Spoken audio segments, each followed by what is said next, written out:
Assalamualaikum warahmatullahi wabarakatuh.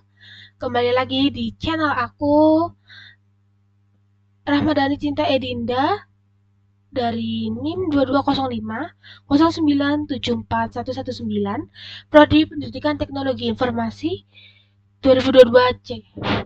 Di sini sekarang aku mau jelasin ke kalian nih materi dari model infrastruktur jaringan. Kita lanjut langsung masuk ke materinya. Yang pertama ada pengertian. Pengertian dari jaringan komputer adalah sebuah kumpulan komputer dan peralatan lainnya yang terhubung dalam suatu kesatuan. Jaringan komputer, himpunan interkoneksi sejumlah komputer autonomous atau otonom mandiri.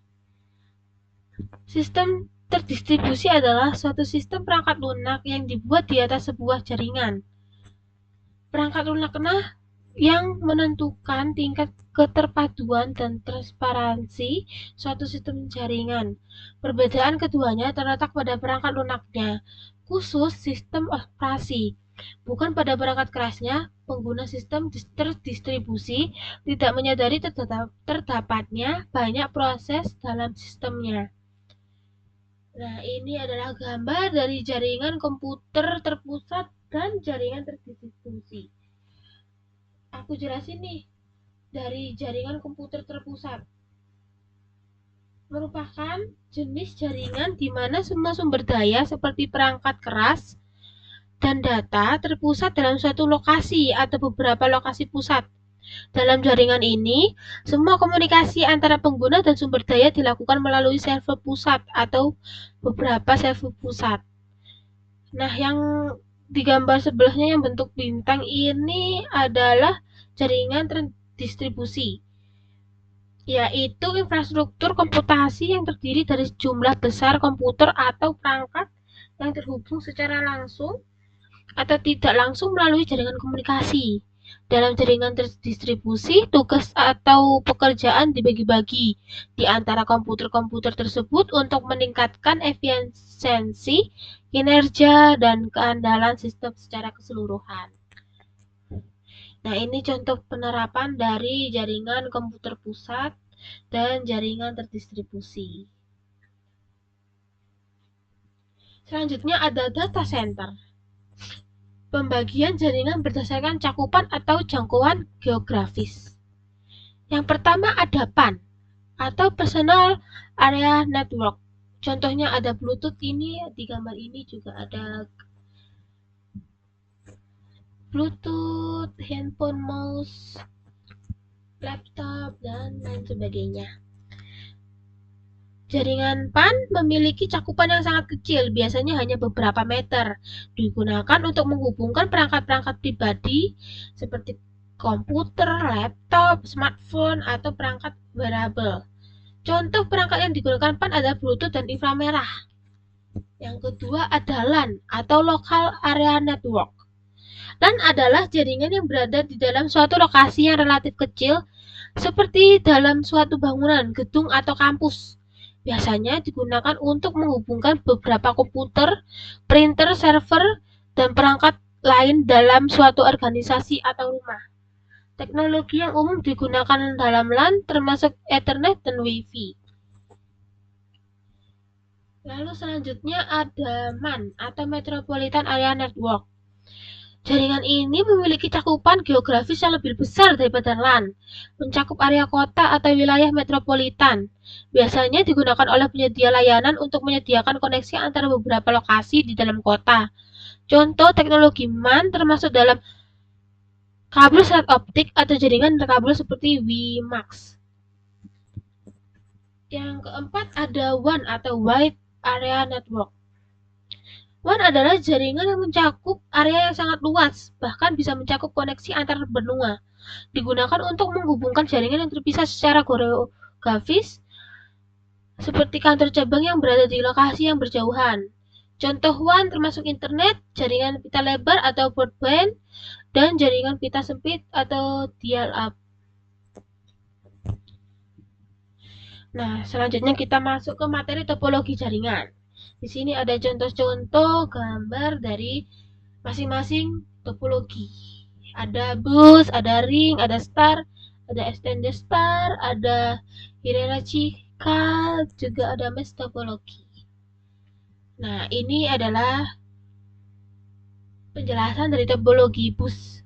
Topologi bus adalah jenis struktur jaringan di mana semua perangkat terhubung ke sebuah kabel tunggal yang disebut bus. Data dikirimkan melalui kabel ini dari satu perangkat ke perangkat lainnya. Selanjutnya ada topologi star.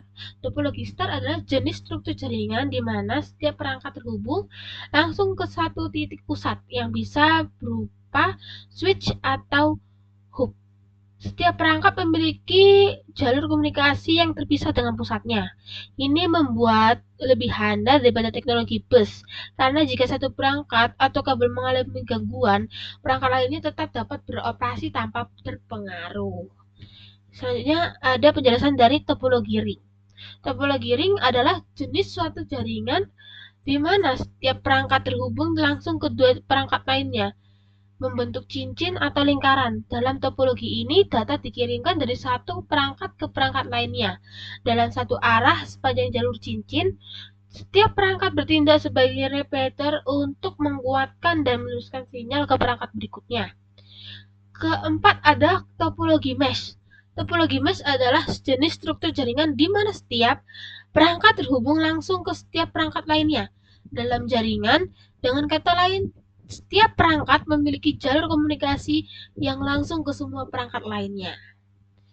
Nah, ada materi selanjutnya yaitu pembagian jaringan. Yang pertama ada jaringan berkabel atau wire network. Jaringan berkabel atau wire network adalah jenis jaringan komputer di mana perangkat-perangkatnya terhubung melalui kabel fisik seperti serat optik, kabel tembaga, atau kabel koaksial.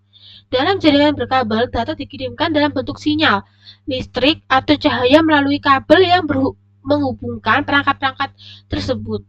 Yang kedua ada jaringan nirkabel atau wireless network.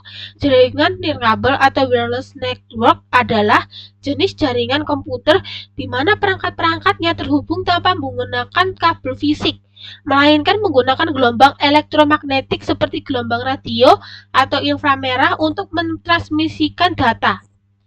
Selanjutnya ada jaringan berdasarkan siarannya. Yang pertama ada unicast atau satu ke satu. Data dikirim dari satu pengirim ke satu penerima secara langsung. Alamat tujuan yang unik menandai penerima yang spesifik. Efisien untuk komunikasi titik ke titik antara dua perangkat. Yang kedua ada multicast atau satu ke grup. Data dikirim dari satu pengirim ke kelompok penerima yang ditentukan sebelumnya. Alamat grup menandai kelompok penerima tertentu, efisien untuk mengirim data ke beberapa perangkat dalam kelompok yang sama, seperti dalam video streaming group. Yang ketiga ada broadcast atau satu ke semua. Data dikirim dari satu pengirim ke semua perangkat dalam jaringan. Alamat siaran menandai semua perangkat dalam jaringan. Yang ketiga ada biasanya digunakan untuk mengirim informasi harus diterima oleh semua perangkat seperti pengumuman jaringan atau pencarian perangkat dalam jaringan. Terima kasih saya sampaikan dalam materi ini infrastruktur jaringan. Apabila ada salah kata mohon dimaafkan. Saya Rama dari Cinta Edinda pamit undur diri.